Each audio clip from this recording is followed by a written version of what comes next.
Got your homework done? You got that list and that journal ready? Have you had a chance to connect with your dog? Make sure that they're not sensitive in any areas, able to touch them all over and have them feel confident close in your space.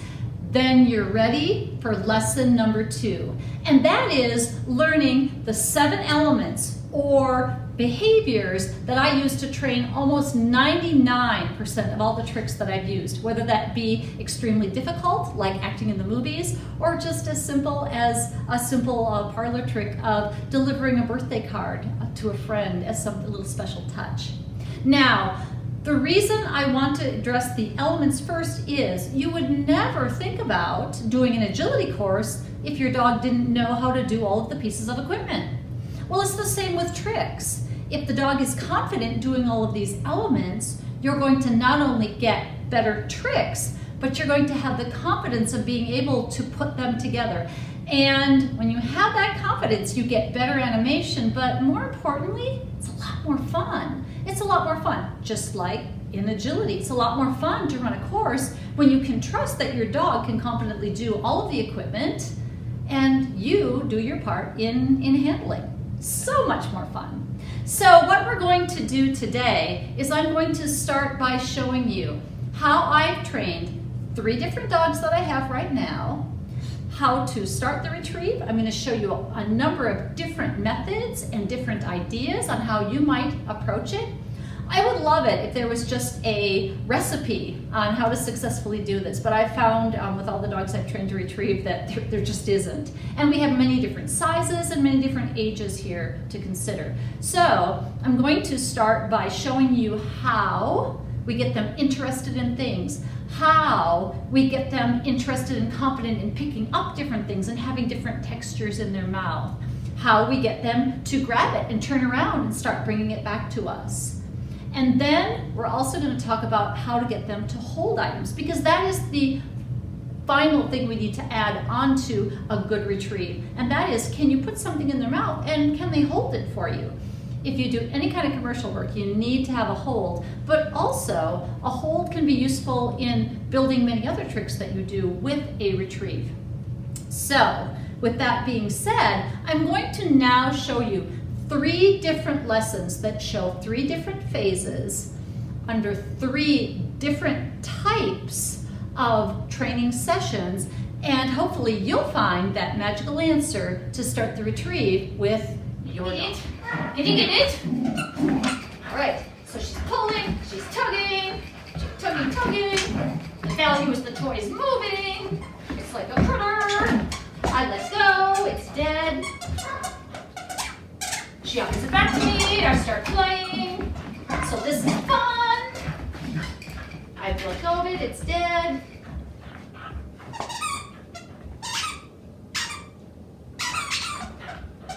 She brings it towards me. I pick it up, we have more fun. Good job, good job, good job. This is one way that you can get them. Sometimes the opposition of this will get them to thinking that it's fun to bring stuff back to you, putting into pressure. It's dead.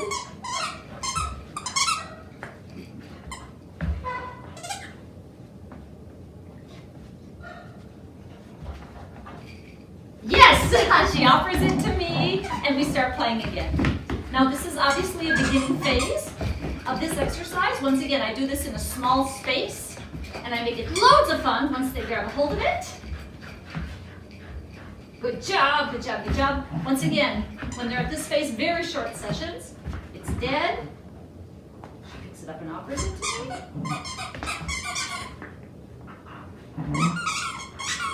She's playing it alone. She just pushed it into me, so I'll keep playing it again. Good job, good job, good job, good job. It's dead.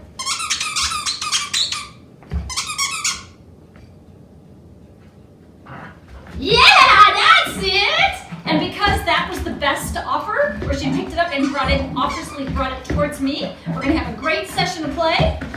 And this session is done. Good job, honey, good job. Good job. We're going to now introduce another piece. And this is a hard plastic dumbbell. So because she's teething and doesn't really like this item, I'm going to use probably a 2 value treat. Good job. A 2 value treat. This is raw chicken mixed with some other goodies. She likes toys. That would be her number 1. But I'm going to use this because this isn't something she particularly cares for. So if she mouths this, yes, and I even like it better if they gently pull back, I'm going to give her some. See? She can just offer it. This is a shaping exercise. I really don't, yeah, she tries to pull a little bit. I love that. So I'm going to give her an exercise. I mark it with a yes. I love that. Now, the next thing I'm going to do is pretend to drop it. Now that there's value and she's trying to pull it out of my hand, I do this in a small space because she might run off with it. Yes! And I want to see her pick it up off the ground. And I mark that with as soon as I see her pick it up off the ground. Yes, yes, yes. Good job, good job, good job. Sit. Yes, good job. Took it out of my hand, dropped it. Love that. Yes, yes, yes, yes, yes. Sit, right there. See? Yes, good. Toss it. Yes, good job. Picking it up off the ground. And that is a good session for her, building value in an item that she doesn't like so much. And then we play, we play with the toy. Good job. And that was a successful session in how to shape, getting them to pick up and like an item that they are unaccustomed to or maybe not so fond of. Good job, Sweet Pea.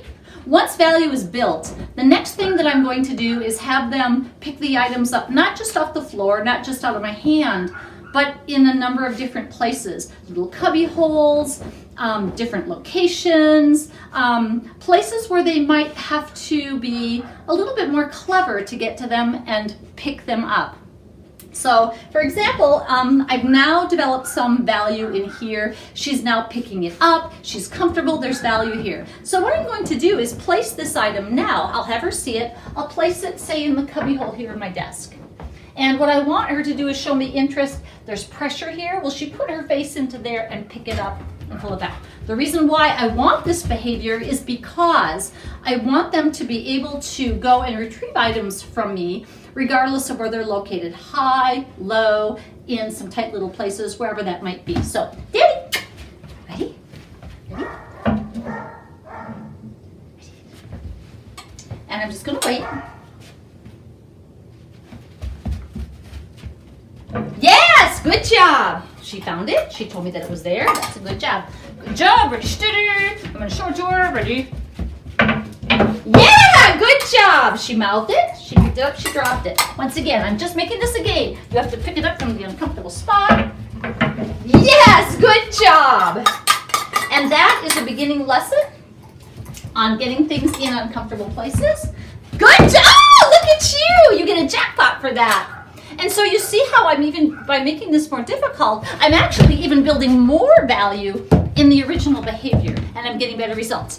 Play, just play, it's time to play. Good job. Once again, a successful session. That wasn't but not even a minute long. Good job, that a girl. Good job. Here's another way that I've gotten many dogs that aren't natural retrievers to get really excited about bringing me all kinds of different things and be really happy and find it a lot of fun. And that is to take a soft food container, preferably one that's pretty pliable. Now, you want to make sure that once you use these that you never leave them with your dog unattended because they'll chew them up, and of course that would be dangerous. But for training, they make an excellent tool to bridge that gap of having things in their mouth that they might not like and have them get excited about bringing them back. So what I do is I fill this container with a reward. For Shine, I'm going to use string cheese. String cheese is probably a 3 or 4 ranked goodie for her in value. I don't want to use a number 1 because that might make her lose her mind and she gets very excited very easily. She's also a rescue dog. So because she was starving, she finds many treats to be number 1 on some days. But I want her to have her mind about herself. So I'm using string cheese because she likes it a lot, but it's a moderate value treat. So are you starting to understand the use of value as part of my environment? Now I'm also going to use the corner here. So I'm going to demonstrate how we use that as our friend. What I'm going to do first is get her excited about this item. I'm going to show her what's inside. And what I want to first see is some mouthing, just like with the demonstration with the puppy and the dumbbell. Now, I typically would click and treat that phase if we were just beginning. So if your dog is doing that, that's what you're going to do. What I'm going to do next then is get it moving. So I'm going to sit close to the corner and toss it into the corner. If she goes out and has interest in it and mouths it, picks it up, all the better. I will click and treat that. The treats always come from here. 2 reasons. Reason number 1, this keeps its value. And number 2, my hands become valuable because my hands are what open this. So what eventually happens, and I've had luck with 2 rescues and 3 coonhounds using this method, what happens eventually is they want to get it back to your hands as quickly as possible. So with Shiny, she is past the 3 introductory phases, and she's also now starting to come back towards me. But I'm going to show you close and then move back with more distance so that you can see how she is really learning how to retrieve an item that isn't a natural thing for her to pick up and really learn to like it. So let's let Shiny out here, and I'm going to move around. Here, sweet pea. Okay, oh, look what I got. I got cheeses. This is cheeses. Do you see cheeses? I know it's cheeses. Okay, I'm gonna wait for her to start mouthing it. Oh, it's yummy, isn't it? Yummy. And I'm gonna throw it in the corner. Good job. She didn't deliver it into my hand, so I'm gonna give her one piece of yummy for that, but she's still gonna get a good reward. Once again, I'm gonna get her mouthing it. Toss it into the corner. Yay, good job. Good job. She delivered it to my hand. My reward. Okay, so I'm going to move back a little bit further now. See if I can get more distance. She's biting it. In the corner. Yeah, good job. Now that was a really good one. I added a new element, and that was more distance. So I'm going to give her 3 for that. She actually got 4 because that's stuck together. Let's try it one more time. Once again, training sessions are short and sweet. If she does this one more time, training session's going to be over. Get her biting it. Good job.